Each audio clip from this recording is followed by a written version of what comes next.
Assalomu alaykum aziz yurtdoshlar, obunachilar, qadrdonlar. Xullas, ushbu sohani alkofon hunarini o'rgatgan Bobur akani, ya'ni ustamizning ishlaridan mehnatda o'zimiz. Do'stlar, agar avvalo birinchi layk bosib ketasizlar, ham obuna bo'lib qolasizlar.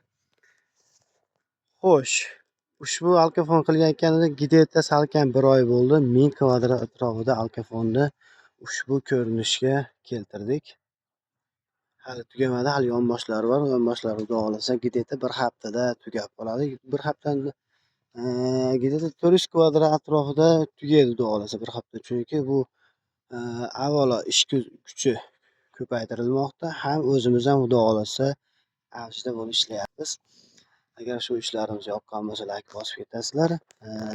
Keyin kimda shunaqa xizmatlar, kimda shunaqa ishlar bo'ladigan bo'lsa, bemalol bizga murojaat qilaverasizlar. Xudo xohlasa go'zal holatda siz ham uyingizni chiqarib beramiz. Sizlar bilan usta Jasurbek.